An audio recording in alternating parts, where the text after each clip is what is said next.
네, 오늘은 저희가 헬로우 감사 두 번째 시간입니다.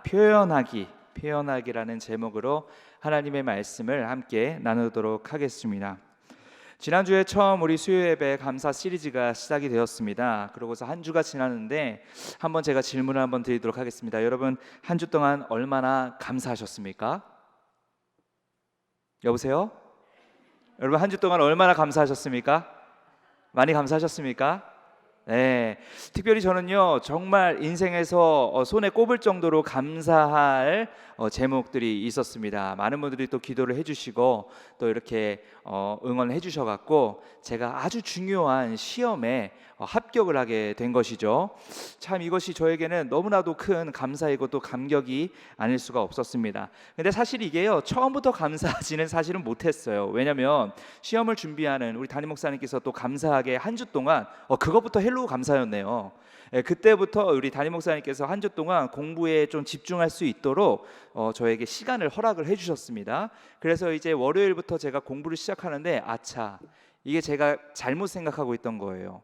그러니까 이게 그때부터 공부를 할 수 없고 꾸준히 그 전부터 계속 공부를 했었어야 됐던 건데 뭐 여러 가지 상황으로 인해서 본격적으로 그때 이제 시험을 준비를 하게 된 거죠. 근데 이게 제가 생각했던 것보다 너무 어려웠던 것입니다.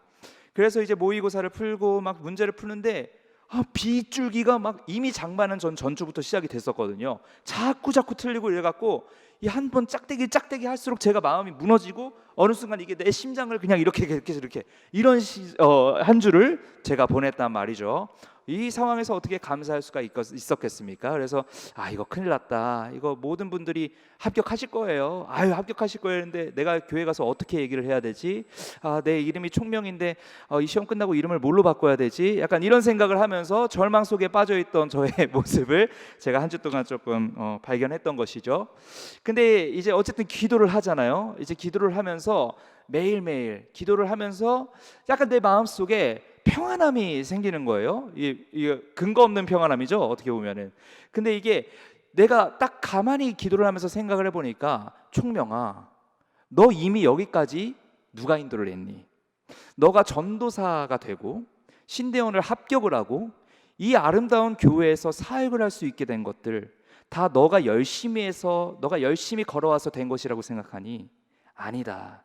이미 내가 너를 인도하고 있고 앞으로도 내가 너를 인도할 것이다 라는 그런 기도에 어떤 하나님께서 마음을 주시게 되었고, 그때부터 천천히 제가 어떤 결과가 주어지지 않았는데도 불구하고, 물론 결과가 줘야 되겠지만 그렇지 않더라도 모든 것들이 하나님 손안에 있구나, 모든 것들이 하나님의 인도하심이 있구나 라는 것들을 제가 좀 깊이 묵상하게 되었고, 그러므로 인해서 결과가 나오지 않았지만 제가 조금 마음의 평안함이 있게 되었습니다.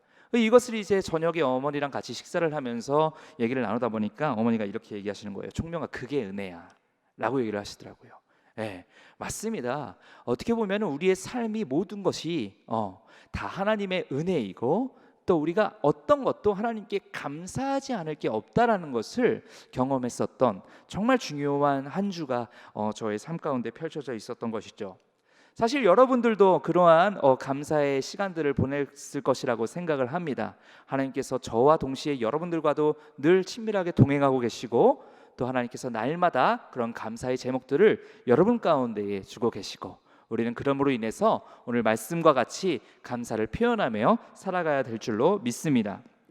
오늘 본문에서도요 이러한 감격적인 감사의 시간을 겪은 한 사람이 있었습니다. 그 감사로, 그 사건으로 인해서 인생이 완전히 180도 변해버린 사람이 있었다는 것이죠. 그것은 바로 오늘 본문에 나오는 나병 환자였습니다. 여러분, 근데요 우리가 이 나병 환자에 대해서 참 여러 본문을 통해서 접하게 되잖아요. 근데 사실 이 나병 환자는요, 이 나병은요 이때 당시에 우리가 생각했던 것보다 정말 더욱 치명적이고 더욱 괴로운 병이었습니다.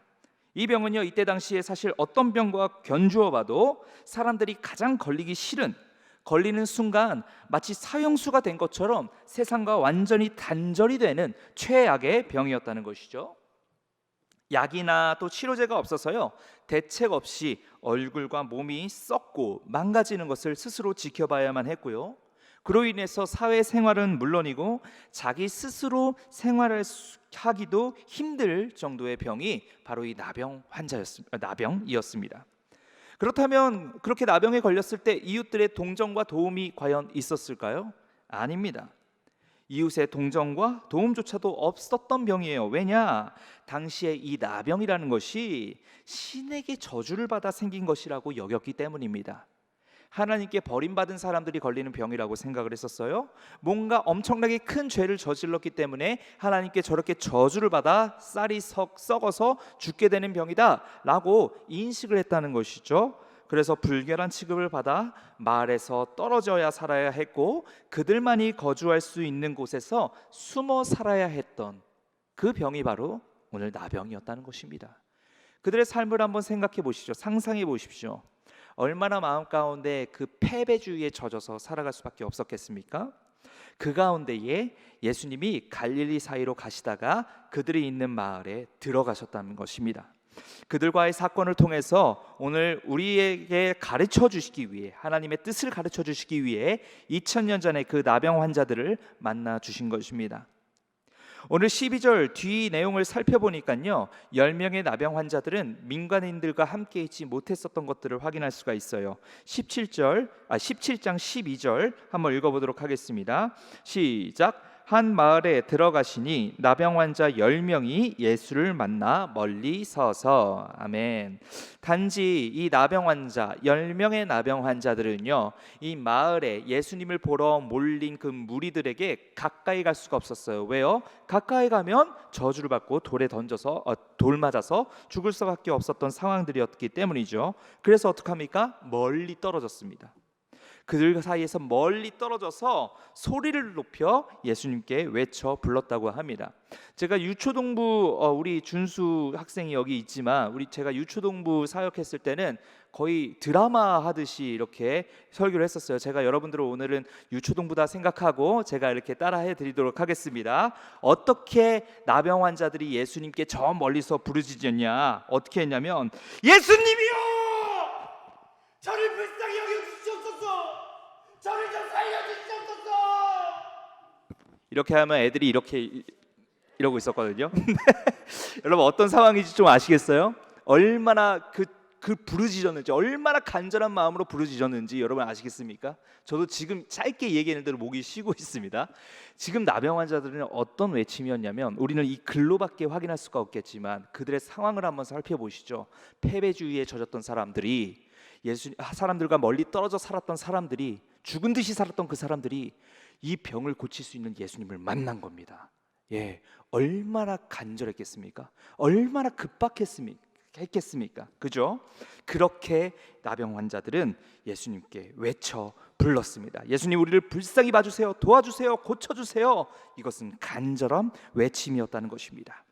이미 인생의 실패에 정신이 지배되어져 있었고 감히 민간인들 앞에서는 소리도 낼 수 없었던 그들이 저 멀리서나마 한 방에 이 병을 해결해 줄 수 있다고 믿는, 한 방에 내 인생을 뒤바꿔 줄 수 있을 거라고 믿었던 예수님에게 간절히 외쳐 불렀던 것입니다. 이것이 나병 환자들의 첫 번째 외침이었습니다. 제가 첫 번째 외침이라고 하는 이유는 두 번째 외침이 또 있다는 것이에요. 이것이 바로 나병 환자들의 첫 번째 외침이었습니다. 그들은 살기 위해서 주님께 부르짖었습니다. 주님은 그렇다면 그 부르짖음에 어떻게 응답하셨을까요? 14절에 그 내용이 나와 있습니다. 읽어보시죠. 시작. 보시고 이르시되 가서 제사장들에게 너희 몸을 보이라 하셨더니 그들이 가다가 깨끗함을 받은지라. 아멘. 그들의 부르짖을 때에 주님께서 그들의 부르짖음을 들으셨습니다. 그리고 응답하셨습니다. 주님을 믿고 부르짖으며 찾는 자에게 절대로 외면하지 않으신다라는 사실을 우리 가운데 알려주고 있는 것입니다. 그들에게 제사장들에게 너희 몸을 보이라 하였더니 제사장들에게 도착하기도 전에 그 믿음대로 그 제사장들에게 가는 그들에게 하나님께서 치유의 역사를 베풀어 주신 것입니다. 그런데요, 그렇게 깨끗하게 고침받은 나병 환자 중에 단 한 명만이 예수님께 되돌아와서 감사를 표현하고 있다는 사실, 여러분 알고 계십니까? 되돌아와서 감사를 표현한 한 사람, 단 10사람 중에 딱 한 사람만이 예수님께 감사를 표현했다는 것입니다. 감사라는 게 참 얼마나 인간 가운데 인색한 것인지 우리가 알 수 있는 것 같습니다. 그렇게 되돌아와서 감사를 표현한 딱 한 사람을 보며 예수님이 이렇게 말씀하십니다. 17절 한번 읽어보겠습니다. 시작. 예수께서 대답하여 이르시되 10사람이 다 깨끗함을 받지 아니하였느냐?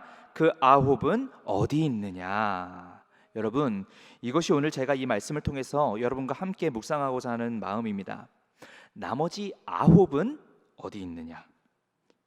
믿음의 한 사람을 기뻐하심과 동시에 나머지 9의 은혜 입은 자들, 나머지 9명의 그냥 가버린 사람들을 책망하시는 것입니다. 여러분, 한 명의 감사를 고백한 사람, 9명의 감사를 고백하지 않은 사람, 이들의 차이는 무엇일까요? 바로 감사 표현의 차이인 것이죠. 주님이 정녕 기뻐하시는 자는 삶 속에서 감사를 드러내는 자입니다. 오늘 말씀을 통해 우리는 중요한 신앙의 원리를 발견합니다. 첫 번째는 바로 신앙생활은 관계의 문제다라는 것입니다. 우리의 신앙생활은요, 병들었다, 기도했다, 고쳐주셨다로 끝나는 거래 관계가 아닙니다. 하나님과 나의 관계는 거래 관계가 아니라는 얘기입니다. 하나님께 부르짖는 이유가, 우리가 새벽 예배든 금요 예배든 주일 예배든 하나님께 부르짖는 이유가 단지 뭔가를 얻어내기 위해 투자하고 그것을 얻어내면 이제 내 갈 길 가는 그런 자판기와 고객의 관계로 신앙을 생각한다면 우린 9명의 나병 환자처럼 하나님께 책망을 받게 될 것입니다. 우리에게 은혜를 주시는 것은 하나님께서 나를 자녀로 삼아 주셨기 때문이고, 그로 인해서 우리는 하나님과 친밀하게 교제하고 주시는 대로 풍성하게 누리는 그런 인격적인 관계를 맺고 있습니다. 자녀와 부모와의 관계처럼 그렇게 사랑의 관계로 맺어져 있다는 것이죠. 그렇기 때문에 주님과 나의 관계는 거래 관계가 아니라 사귐의 관계라는 거예요. 필요할 때 찾는 관계가 아니라 날마다 동행하는 관계여야 한다는 것이죠. 여러분 모두 자녀가 있으시죠? 그죠? 여러분의 자녀가 자기 생일날만 여러분에게 찾아와서 어머니, 아버지 만수무강하십시오. 저는 어머니, 아버지의 자녀로 태어나 너무 행복합니다. 이렇게만 하고 선물을 받고 싶은 걸 받고 그 다음 날부터는 그냥 외면해버리고, 엄마가 조금 얘기하면 내 인생 내가 알아서 할 거야. 어제와는 완전히 다른 그런 모습을 보인다고 여러분 한번 생각해 보십시오. 과연 정말 올바른 자녀의 모습이라고 생각할 수 있겠습니까?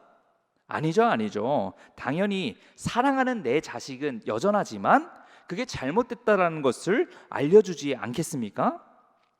뉴스를 보면은 참 가슴 아픈 사건들이 요즘에 많이 나오는데, 그 중에서도 하늘나라로 올라가기 직전에 어머니와 그 자녀가 그 어떤 문제를 일으킨 뉴스를 제가 접한 적이 있는데요. 부모와 자식 간의 뉴스를 보면 참 마음이 아픕니다.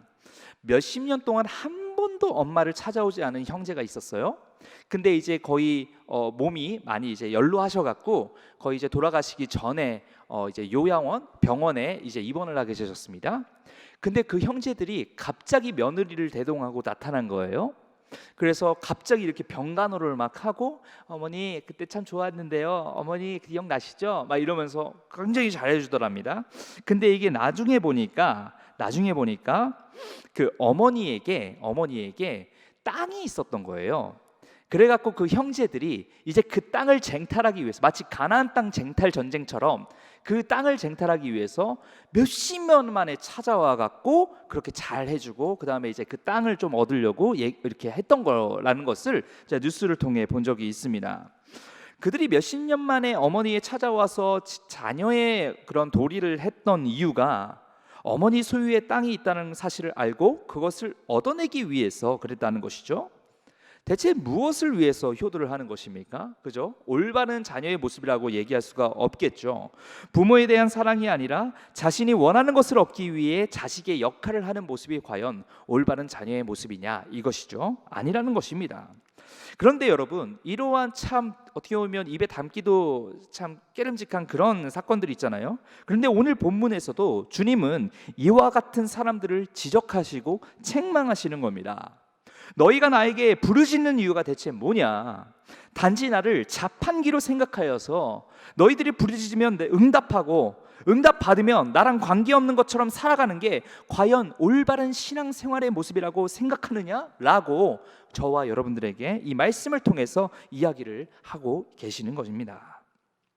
만약 그냥 나병 환자들이 고침을 받는 것만이 신앙의 목적이었다면, 그들이 부르짖는 것에 대한 응답을 받는 것만이 신앙의 목적이었다면, 오늘 본문은 나병 환자들이 고침을 받았더라 라고 하고 다음 장으로 아마 넘어갔을 것입니다.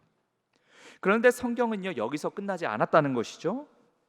그 뒤 17절에서 예수님이 문제를 제기하시는 것까지 기록하고 있다는 것입니다. 신앙생활이란 얻고자 하는 거 얻고 끝나는 그런 거래 관계가 아님을 가르쳐주고 있는 것입니다. 사랑하는 여러분, 하나님께서는 우리를 인격적으로 만나 주십니다. 믿으십니까? 하나님은 우리의 아버지 되시고 우리는 그분의 자녀가 됩니다. 믿으십니까? 인격적인 관계로 찾아오신 주님께 인격적인 관계로 나아가시길 바랍니다. 신앙은 하나님과 인격적인 관계의 영역입니다. 우리 인생에 주님의 은혜가 아닌 것이 어디 있겠습니까? 앞서 말씀드린 필요에 따라 부모를 인정하는 그런 어리석은 자녀가 되지 말고, 날마다 매 순간 어디에나 우리에게 은혜로 함께해 주시는 그 주님께 감사를 표현하며 살아가는 그런 저와 여러분들이 되기를 주님의 이름으로 소망합니다. 오늘 본문의 두 번째 메시지는 제가 방금 말씀드렸는데 바로 감사는 표현이다 라는 것입니다. 오늘 나병 환자들의 첫 번째 외침은요, 아까 말씀드렸듯이 첫 번째 외침 뭐였습니까? 도움을 요청하는 외침이었다고 말씀드렸죠. 10명의 나병 환자들이 소리를 높여 우리를 불쌍히 여기소서, 고쳐주소서라고 외쳤습니다. 그리고 뒤이어 나병 환자들의 두 번째 외침이 나오거든요. 그것은 누가복음 17장 15, 16절에 나와 있습니다. 우리가 같이 한번 읽어보길 원합니다. 17장 15, 16절입니다. 시작. 그 중에 한 사람이 자기가 나은 것을 보고 큰 소리로 하나님께 영광을 돌리며 돌아와 예수의 발 아래에 엎드려 감사하니 그는 사마리아 사람이라. 아멘. 여러분, 첫 번째 외침이 우리를 도와주세요라는 도움을 요청하는 간구하는 외침이었다면, 두 번째 외침은 바로 감사와 영광의 외침이었습니다. 그러나 첫 번째 살려주세요라는 그런 간절히 외친 사람은 10명이나 되지만 감사와 영광을 외친 사람은 오직 한 사람뿐이었죠. 은혜를 입은 사람 중 오직 한 사람만이 큰 소리로 하나님께 영광을 돌리며 돌아왔습니다. 그 감격은요, 절대로 침묵할 수 없는 감격이었습니다. 인생이 완전히 180도 뒤바뀌었는데 어찌 잠잠히 침묵할 수가 있었겠습니까? 이 기적적인 치료는 분명히 아까 나의 부르짖음을 들으신 예수님의 능력이라는 것을 믿고 다시 예수님께 달려나와서 그 믿음대로 영광을 올려드리고 그 믿음대로 발 아래 엎드려 감사를 표현했던 것이죠. 이 10명의 나병 환자들, 특히 나중에 찾아오지 않는 9명의 나병 환자들을 묵상하면서 제가 이렇게 생각하기도 했습니다. 예수님을 찾아가지 않았을 뿐이지, 그죠? 찾아가지 않았을 뿐이지 마음속으로는 감사하지 않았을까? 그 말은 뭐냐면, 마음으로 감사하면 하나님께서 받으시는 거 아닌가? 하나님께서는 우리가 이 겉으로 행동하는 것뿐만 아니라 우리의 생각조차도 아신다고 하셨는데, 우리의 마음도 하나님께서 꿰뚫어 보신다고 얘기하셨는데, 그러면 우리가 마음속으로 주님 감사합니다 이렇게 하면 이미 하나님께서는 감사를 받은 게 아닌가? 라는 생각을 할 수 있다는 것이죠. 하지만 만약에 이 감사 표현이 마음으로만 해도 오케이 되는 것이었다면, 예수님을 찾아와서 감사를 표현한 그 한 명의 나병 환자에게 예수님께서는 아마 이렇게 이야기하셨을 겁니다. 너 지금 여기 뭐하러 왔느냐? 내가 마음만으로 다 안다는 것을 너는 모르느냐? 헛걸음을 하였구나. 나머지 9명처럼 마음으로 조용히 감사해도 내가 크게 받을 것이노라 라고 이야기를 했겠죠. 그죠?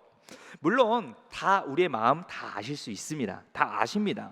그러나 오늘 예수님께서는요, 감사를 주님께 표현한 한 명의 나병 환자를 칭찬하시고 나머지 9명을 찾으시며 책망하고 계신다는 것입니다. 감사를 주님께 표현하는 것은 주님께 영광을 올려드리는 행동이기에 마음으로 하면 됐지 뭐가 아니라 실제로 입술로 표현하는 것까지 가야 온전한 감사를 받으신다는 것입니다. 감사를 행동으로 표현하시길 바랍니다. 찬송을 부르고 감사의 기도를 입술로 외치고 감사 헌금을 올려드리고 옆 사람에게도 신실하신 하나님을 간증하며 행동으로 감사를 표현하시길 바랍니다. 이렇게 감사를 표현하는 것이 곧 주님께 영광을 올려드리는 것이요, 그렇게 감사를 표현하는 것이 오늘 말씀을 통해서 저와 여러분들에게 원하시는 하나님의 신앙의 모습이라는 것을 여러분 기억하시길 바랍니다. 아멘. 이런 감사의 표현은요, 주님뿐만이 아니라 주님 안에서 한 가족이 된 교인들 사이에서도 나타나야 합니다. 예배가 마치고 모두가 돌아가는 시간, 불이 다 꺼진 그 시간에요, 혼자 남아서 뒷정리를 하고 계시는 그리고 새롭게 쓰레기통을 다 새롭게 비우시는 그런 한 분이 계십니다. 땀을 흘리시면서 구석구석 방역을 하고 계시는 한 집사님이 계세요. 여러분은 아마 다 아실 거예요, 그죠? 항상 이런 거 저런 거 챙겨주시고 또 그것에 대해서 감사를 표현하면 제가 더 감사하죠. 이 웃음 보면 아시겠죠? 네, 이 웃음 누군지 아시겠죠? 그런 분이 계신단 말입니다. 누군지 다 아실 거예요. 근데 그뿐입니까? 아주 사소한 일에도 감사합니다라고 항상 웃으면서 인사하시는 그런 집사님, 또 우리 집사님뿐만 아니라 성도님들이 많이 계십니다. 그렇게 딱 느꼈을 때요, 그런 감사합니다를 딱 들었을 때 나를 먼저 돌아보게 되더라고요. 그리고 저렇게 감사하는 모습을 보면서 저도 저의 감사하는 것들을 생각하게 되더란 말이죠. 그런데 그런 감사들이 우리 교회 안에 울려 퍼지게 되면, 모든 사람들이 그렇게 감사의 분위기로 사로잡히게 되면 어떤 일이 일어날까요? 하나님께서 가장 기뻐하시는 교회가 될 줄로 믿습니다. 네, 그것이 곧 하나님께로부터 왔다라는 사실을 인정하고 드리는 감사이기 때문입니다. 그러니 여러분, 우리 모두가 이 하나님께 감사를 올려드림과 동시에 우리 서로에게도 감사를 날마다 끊임없이 고백하고 또 표현하는 그런 저와 여러분들이 되기를 주님의 이름으로 소망합니다. 이것이 바로 그리스도를 머리로 하는 교회의 모습 아니겠습니까? 이제는 마음만으로 혼자만 하는 감사 말고요, 주님이 기뻐하시는 감사의 고백을 합시다. 표현하고 옆 사람을 세워줄 때에 그 교회가 변화가 되고 영적인 능력이 넘쳐나는 교회가 될 줄로 믿습니다. 그리고 그런 우리의 교회의 모습을 보고 이 우이동 지역이 예수님의 모습을 알게 되는 그런 역사가 일어나게 될 줄로 믿습니다. 그래서 우리가 옆 사람 한번 쳐다보면서 인색할 수도 있지만 한번 인사해 볼까요? 감사합니다. 감사합니다. 아름다운 찬양해 주셔서 감사합니다. 그냥 지나갈 뻔해서 죄송합니다. 네, 이렇게 표현하며 살아가는 저와 여러분들 되기를 주님의 이름으로 소망합니다. 그리고 주님께 영광을 이렇게 올려드리며 사는 사람들에게 또 놀라운 비밀이 숨겨져 있습니다. 이 부분을 나누고 말씀을 마치도록 하겠습니다. 주님께 영광을 올려드리며 이렇게 감사를 올려드리며 사는 사람들에게 또 놀라운 비밀이 숨겨져 있는데, 그것은 바로 감사를 하면 할수록 더욱 큰 감사의 일이 온다는 것입니다. 이해가 되시죠? 감사를 하면 할수록 더욱 큰 감사의 열매가 맺혀지게 된다는 거예요. 여러분, 이런 말씀 한번 들어보신 적 있습니까? 감사에는 문이 있어서 감사로 그 문을 열면 길이 열린다. 이 말 한번 들어보신 적 있으십니까? 한번 상상해 보시죠. 감사에는 문이 있어요. 그래서 그 문을 힘써서 우리가 고백하면서 열기만 하면 그 문 뒤에 있는 형통함의 길을 발견할 수 있다는 것입니다. 나병 환자들도요, 길을 가는 도중에 고침을 받았어요. 그들은 다시 돌아오는 것이 쉽지 않았을 것입니다. 저는 이것을 정말 잘 이해가 돼요. 왜냐하면 그들은 그곳에서, 그 나병 환자로 있었을 그 장소에서 많은 정상인들에게 욕을 먹고 무시당하고 개보다 못한 취급을 당하면서 살아갔을 것입니다. 몰래 숨어서 살아갔을 것이죠. 근데 이제 정상인이 되었어요. 그죠? 인생이 180도 달라졌어요. 이제 드디어 내가 하고 싶었던 것, 먹고 싶었던 것, 누리고 싶었던 것, 나도 이제 누릴 수 있어요. 그렇기 때문에 아마 당장 고침 받자마자 그곳으로, 하고 싶었던 곳으로 달려갔을 것입니다. 그죠? 결코 여러분, 예수님께 다시 그 자리에 돌아와서 감사를 표현하는 게 어떻게 보면 쉽지 않았을 거예요. 그곳엔 다시 돌아가고 싶지도 않았을 것이란 말이죠. 얼마나 하고 싶은 게 많았겠습니까? 그런데 그중 딱 한 사람은 이 고침의, 이 치유의 근원을 기억했다는 것입니다. 하고 싶은 거, 원했던 거, 그 한 사람도 없었겠습니까? 근데 그것을 다 뒤로 제쳐뒀어요. 그리고 발길을 돌려 그 핍박받던 그 장소, 개만도 못한 취급을 받았던 그 장소로 달려가기 시작합니다. 왜요? 예수님께 감사를 표현하기 위해서. 네, 그게 바로 그 한 명의 나병 환자의 모습이었다는 것이죠. 이 치유는 분명히 아까 나를 만나주신 예수님께서 행하신 능력이다라는 믿음으로 감사를 표현하러 달려갔다는 것입니다. 감사의 문을 활짝 연 것입니다. 자, 그러자 어떤 일이 일어났을까요? 19절에 그 답이 나와 있습니다. 19절 한번 읽어보겠습니다. 시작. 그에게 이르시되 일어나 가라, 내 믿음이 너를 구원하였느니라 하시더라. 내 믿음이 너를 구원하였도다. 할렐루야. 오직 믿음으로 감사의 표현을 한 단 한 명에게 너의 믿음이 너를 구원했다라고 말씀하시는 것입니다. 할렐루야. 이 감사의 표현을 믿음으로 보신다는 것입니다. 육신의 질병을 고쳐주신 것이 만약에 그램수로 봤을 때 1g의 감사라고 칩시다. 자, 그러면 영혼의 구원을 받은 것은요 1톤의 감사가 아니겠습니까? 그죠? 그렇잖아요. 감사의 고백을 통해서 또 다른 더 큰 감사 제목을 얻을 수 있었다는 것입니다. 이것이 바로 오늘 본문의 비밀입니다. 이것을 통해서 우리가 알 수 있는 게 있습니다. 감사는 더 큰 감사를 불러옵니다. 믿음으로 한번 따라해 볼까요? 감사는 더 큰 감사를 불러옵니다. 믿으십니까? 감사의 폭을 넓히는 게 얼마나 우리 인생에서 중요한지 오늘 본문을 통해서 주님께서 우리에게 알려주고 있는 것입니다. 우리가 아무리 예수님을 믿어요 한다 해도 하나님에 대한 사랑과 감사의 표현이 없다면 은혜는 받았지만, 고침은 받았지만 구원에 대해서는 생각이 없는 저 9명의 나병 환자와 다를 바가 없다는 것입니다.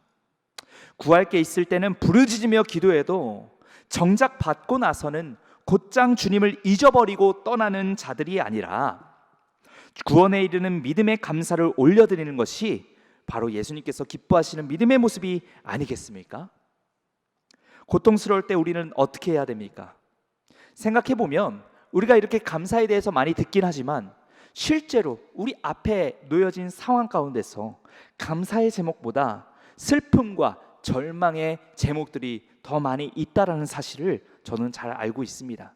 저도 사실 생각해보면 그런 감사의 제목보다도 슬픔과 또 아직 해결되지 않은 것에 대한 고민의 제목들이 더 많이 있는 것도 사실입니다. 그런데 여러분, 그렇게 고통스러울 때, 괴로울 때 우리는 과연 어떻게 해야 할까요? 세상 풍파가 나를 막 흔들어댈 때, 이제는 언제 해결될지 기대도 되지 않는 그런 절망 속에 살아갈 때에 우리의 본능은 낙심과 또 그로 인한 원망과 불평을 이야기하라고 우리에게 속삭이겠지만, 우리는요 이 본문을 우리가 이해한 이상, 하나님께서 이 말씀을 깨닫게 한 이상 우리는 의지적으로 그동안 주신 복을 마음 가운데 새기고 기억하며 감사를 고백해야 될 줄로 믿습니다. 세상 사람들은 불평하고 또 슬퍼한다 할지라도 예수님을 믿는 우리는 그 우리 삶이 변화되는 그 비밀을 알기에 그 우리의 삶을 변화시키는 감사의 고백을 날마다 주님 앞에 올려드리며 살아야 되는 줄로 믿습니다. 그렇게 살아가는 저와 여러분들이 되기를 주님의 이름으로 소망합니다. 그렇게 살아가게 될 때에 우리에게 하나님께서 풍성한 복을 주시고 또 우리 안에 있는 모든 문제들 다 해결하면서 우리를 형통케 하실 줄로 믿습니다. 사랑하는 여러분, 말씀을 마치겠습니다. 오늘 본문에 나오는 그 한 명의 나병 환자, 감사를 고백한 한 명의 나병 환자, 그 나병 환자는요 세상 가운데 조롱당하고 핍박받는 그 나병 환자의 모습에서 구원받는 정상인으로 180도 탈바꿈되었습니다. 인생이 변화가 된 것입니다. 뭘로 인해서요? 믿음의 감사의 표현으로 인해서요. 그렇게 바뀌게 되었습니다. 어느 누구도 너 예전에 나병 환자였잖아, 야, 라면 환자였잖아. 너 나한테 돌 몇 대 맞았잖아. 이러면서 조롱하고 손가락질할 사람 이제는 아무도 없습니다. 왜죠? 그는 믿음으로, 믿음의 감사로 고침을 받았고 나아가서 구원까지 얻었기 때문입니다. 영혼의 고침, 영혼의 구원까지 얻었기 때문입니다. 이렇듯 감사의 고백은요, 내 삶의 변화의 열쇠입니다. 내 삶이 변화되고 싶으십니까? 구원의 능력을 얻고자 하십니까? 그렇다면 감사가 열쇠입니다. 하나님께 감사하시기 바랍니다. 그리고 감사를 행동으로 표현하시기 바랍니다. 한번 마지막으로 한번 제가 결단을 한번 드리고 싶습니다. 한번 따라해 보시겠습니까? 나는 하루에 3번 하나님과 이웃에게 감사를 표현하겠습니다. 하루에 몇 번이요? 몇 번이요? 몇 번이요? 3번, 3번. 5번 얘기하셨어요? 알겠습니다. 5번 이상 손 들어주시죠? 네, 3번 이상, 여러분 3번 이상 하나님과 이웃에게 감사를 표현하는 그런 결단을 오늘 이 시간 얻고 돌아가는 저와 여러분들이 되기를 바랍니다.